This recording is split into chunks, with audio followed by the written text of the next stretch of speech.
Hey everybody, Adam once again. This is video number 5 in our WCB Anatomy of a Song series, where we are building a song. We're building a single for you, step by step, showing you the whole process. In the last video, we tracked all of the rhythm section instruments, the drums, the bass, the acoustic guitars. In this video, we'll track everything else. We're going to do electric guitars with Cole. We're going to do fiddles with Tony and Carrie Joy, and I'm going to do the vocals, and all of that stuff is going to get done today. We have a lot to do, so let's get to it. All right, we're back for more. I am joined for this particular session by Cole, our awesome lead guitar player, and we're going to lay down some electric guitar tracks today. It's the next step in the process. Now that we've got drums, we've got bass, we've got acoustic guitar, now we're going to lay down some electrics. This is one of my favorite parts of the process because it starts to get a little bit interesting. You can add a lot of different textural stuff to an arrangement using the electric guitar. That's what we're going to do today. So Cole, why don't you tell us a little bit about your approach to recording and maybe a little bit about your involvement in the songwriting process.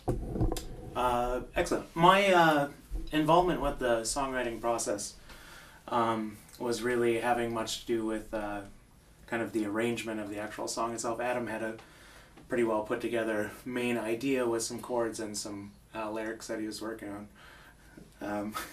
Notice I stuck lyrics in there. Darn it! The hell is a lyric? So Adam had a general idea of what kind of the song was going to be, and along with the rest of the group, kind of my favorite part of the writing process and what I enjoy the most is being part of the arrangement side, thinking about how section A is going to go with section B, and what kind of neat tricks we're going to be able to throw in there to segue in between the two. When it comes to the recording process, it really is about textural values on the electric guitar, and I'm trying to really think about the song as a whole, since there's already like a good chunk of the recording already done, like what I consider the core of the song, the meat and potatoes. I just get to like decorate, I get to garnish. But at the same time, like since the lead isn't done yet, you have to be consciously aware of like parts that are yet to come. So I'm thinking of textural values, light and dark, and trying to make it stylistically appropriate for the overall feeling of the song and of the composition itself. I don't know if you can see here, but Cole has a pedal board with with him. We've got an amp in another room that is kind of blocked off, and that way we can crank it up and make a little bit of noise without it blowing us away. And Cole can control everything from his pedal board, and we're basically gonna hit record, try some stuff. Guitar recording is a lot of trial and error.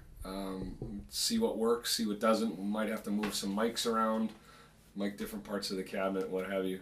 And we're just gonna do a few takes and see where we end up. So, see you on the flip side.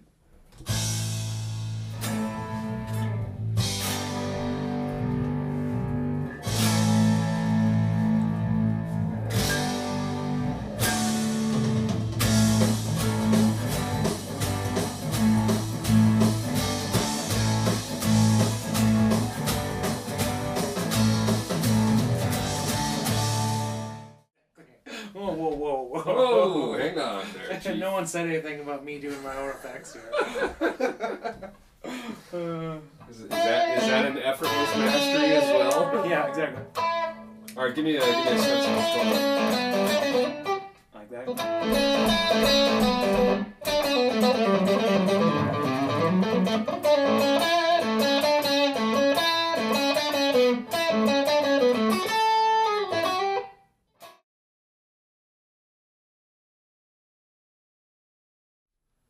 All right, that was Cole with the electric guitars. Next up is probably the thing I've been waiting for the most. We're going to do some fiddles with both Tony and Carrie Joy, two awesome fiddles playing together, and we're going to do some really fun stuff. So here they are. All right, moving on. We are at the stage of the recording process where we are ready to do some fiddle work, which we are super excited about. This particular track will feature not one, but two awesome fiddle players. Tony, who is currently hiding behind the camera, and Carrie Joy, our awesome adjunct fiddle player, is joining us on this track. Carrie had a very active and big role in the writing of this song, so we thought we should definitely get her in and help out with the recording of it. We're going to do some dual fiddles like I mentioned earlier. So, Carrie.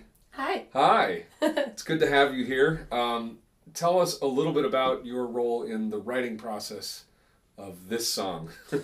Well, we were in Las Vegas, and I hadn't even really met the whole band before that week. We all showed up in the desert and holed up in a rather shabby little apartment. That's a good word for it. And I think it was your idea to pass some time by writing a song, and you had asked me to pick out some tunes to kind of base the song around, especially as the chord progression, as far as the chord progression goes, and then also to inspire what the words were going to be. So I had picked out a handful of different tunes, 2 or 3 actually, and played them for you, and this one really jumped out at you.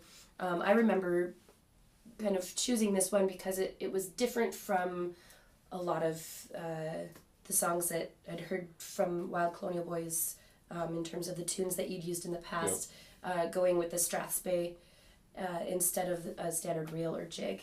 And it's just got that buoyancy, it's got that bounce and lift. So, tell what is a strathspey for the people watching this who might not know the ins and outs of traditional music. It's one of the 3 main types of Scottish tunes. Right.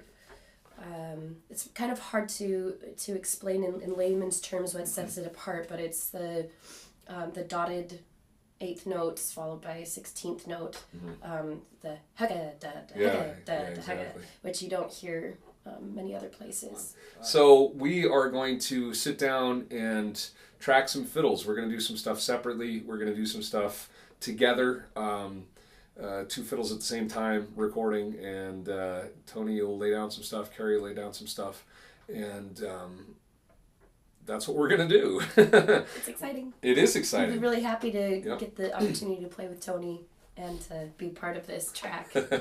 Right. So, fiddle time. Yeah. So, Tony, Hey tracking guys. some fiddle. How's it going?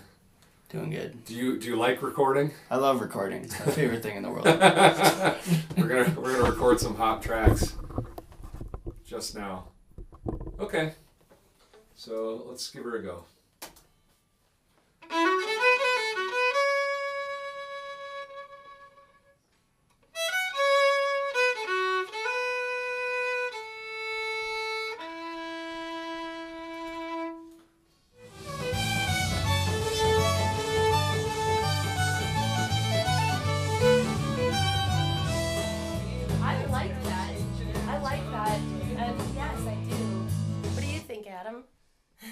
Can I hear it without the backing? Because I can't really hear it. But maybe coming back into unison for the last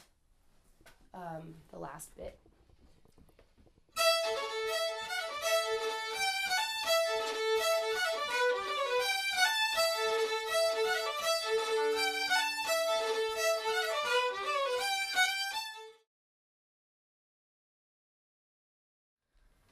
For this next section, we are going to be recording vocals, which I'm going to do right here.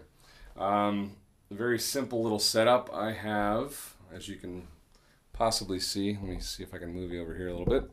I've got a little vocal booth set up here. I've got what's called a reflection filter, which does a little bit to kind of mitigate the live sound in my crappy room here. I've got a large diaphragm condenser mic set up. This is a Rode NTK, which is a vacuum tube powered mic. Really great for lead vocals, makes it sound nice and warm.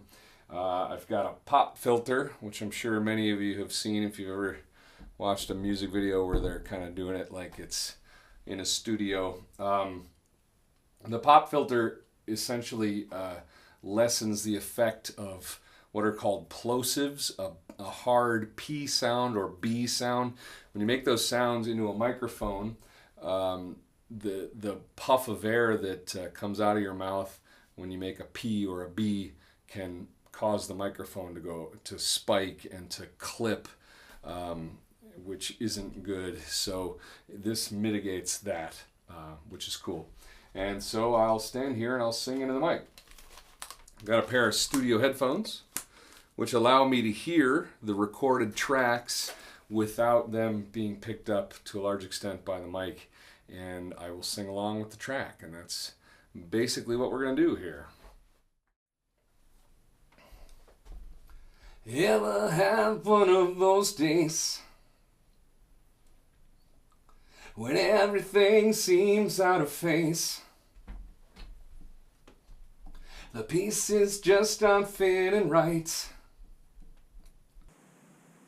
Sometimes you lose, sometimes you win. Take a breath and let it go. And there it is, that's tracking. We have all of our instruments and our vocals tracked, recorded. That is a massive part of the process, but believe it or not, it is not the entire thing. The next step in the next video, we're going to look at mixing. Mixing is the stage that I would say most recordists seem to enjoy to the greatest extent. Mixing is where we take all of our recorded tracks, all of our instruments, all of our vocal tracks, and we stir them all up and we put them all together to bake our song cake. If you think of the individual tracks as the ingredients, the mix is where you bake. We're going to use techniques and things like balancing and panning and EQ, equalization, and compression and reverb and delay and lots of other techniques and tricks to make sure that all of the ingredients that we have included, all of those tracks are audible. Nothing is overpowering everything else. Everything has a place, everything sits together, everything complements everything else, and we come out with a perfectly mixed track, hopefully, at the very end of it. That's the goal, but that's all in the next video, so you're going to have to wait until then to find out more in greater detail. I really look forward to it. I hope you do too, and we'll see ya the next time. Don't forget to go over to Facebook, give us a like if you haven't done so already, and don't forget to give Varsity Audio and the Skeleton Room likes as well, and we'll see you next time. Thanks.